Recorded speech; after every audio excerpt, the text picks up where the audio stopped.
Awesome. Well, I'm going to get right into the chocolate milk, Al. The average human body is 75% water. What percent of your body is chocolate milk right now? Right now, that's a great question.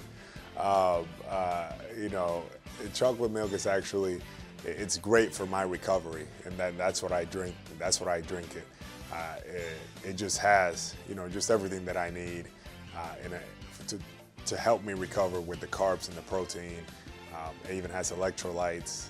All this is, it's proven by science that it helps you recover, and it's something that I've been drinking, and I would say I'm about a 5–10% chocolate milk right now, as much as I've been drinking it lately. Well, that's a great answer. So you get in a workout, you go to practice, and then you just go right to the milk when you get home. Well, right there, right at the facility, I finish my chocolate milk after games. I'm taking it, and I really, I feel the difference. So it's what helps me recover. Fantastic. Well, I want to just get into your career a little bit here, Al. Starting with your time at the University of Florida, back-to-back national championships. Do you still talk to, or are you still cool with the guys on that team, Joakim Noah, Corey Brewer, David Lee? Are you still stay in touch with those guys? Yes. Yeah. I'm actually, those college ties, man. There's nothing like those college years. Just the relationships and the friendships. It just goes too far back. So we've always been able to keep in touch, to share with each other any chance that we can. And I was just recently with Joakim. We played Memphis and got a chance to catch up with him. I'm in it. Corey Brewer, Torian Green, all those guys. We're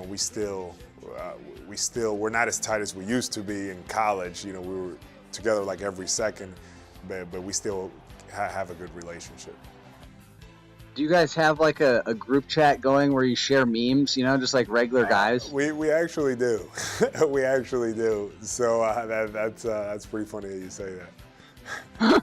Who drops the most fire memes in the group? Is it you?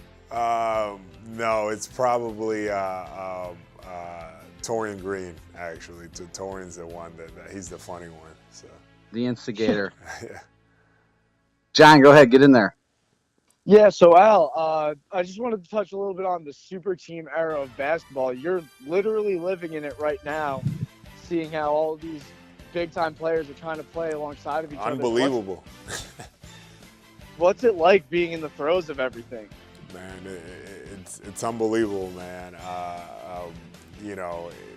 It's just amazing how these deals, how everything keeps coming together and keeps happening, and all these players are playing with one another.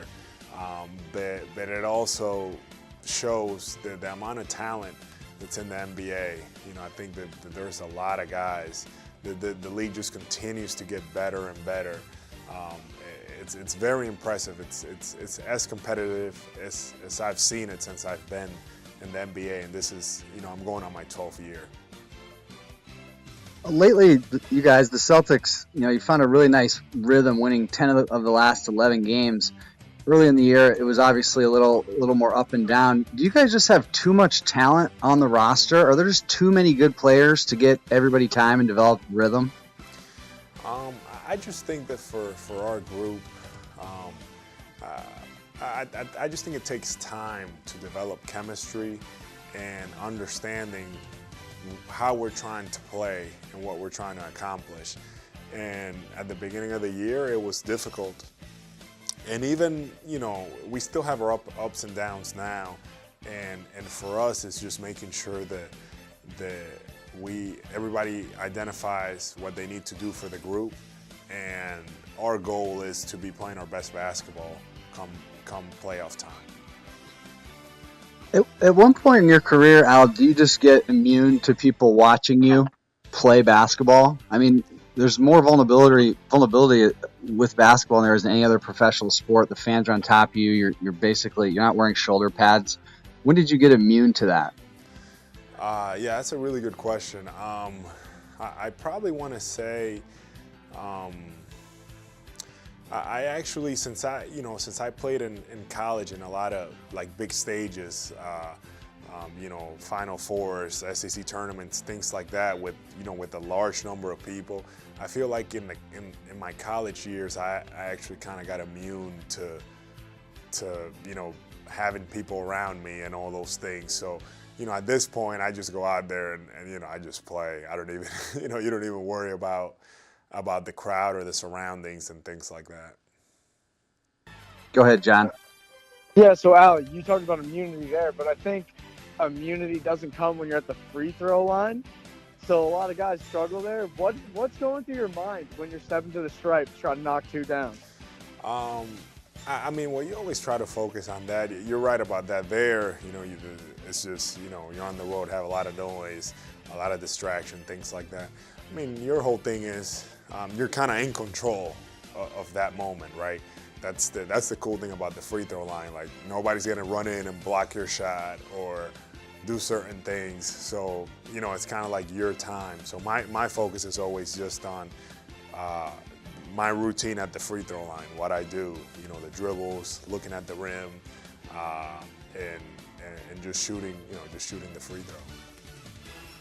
Al, I love your overall game, and one of the things I've noticed is how you've added the 3-point, the range and the ability to hit the three as your career has gone on. And prior to 2014, you averaged about less than 1 3-point shot attempt per game. Then after that, you take about 3 a game. How did you expand your game, and what led to that confidence and the ability to knock the 3-point shot down? Yeah, no, that's a good question. I think after my 3rd or 4th year in the league, one of my former GMs, Rick Sund, told me in Atlanta, he's like, hey, you should start shooting corner threes. I feel like it would help you. You have a good shot, and it could help you extend your career.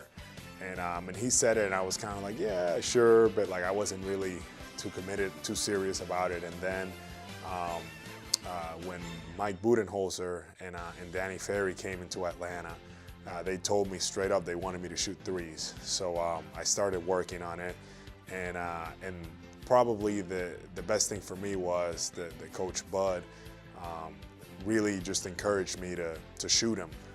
He didn't care that I missed, or there was no pressure, or there was no, you can't take that shot at that moment.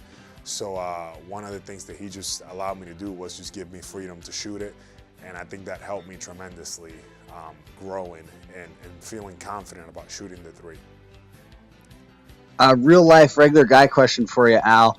Do you own Amazon Alexa or Google Home? And if so, what was the last thing you asked her? You know what? I don't. I actually don't yet. I feel like I'm the only one that doesn't own one. So yeah. You're missing out, Al. Everything from your horoscope to a quick math question is right at your touch, your fingertips almost. Yeah, I might have to get one. John, you want to get in with the word association?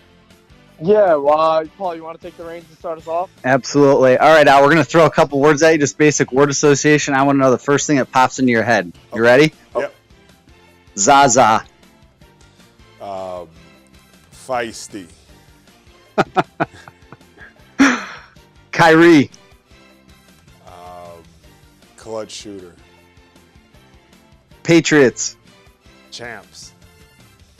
Gronk. Party. Greatest. Greatest? Mm-hmm. Brady. MVP. Kyrie Irving. Nice. Well, that's all I got. John, you got any final question for Al? No, Al, just want to thank you for your time, man. It was incredible to get to talk to you. Thanks, guys. Thank you for having me. All right, Al. Have a great day. Appreciate it. Guys. Thank you.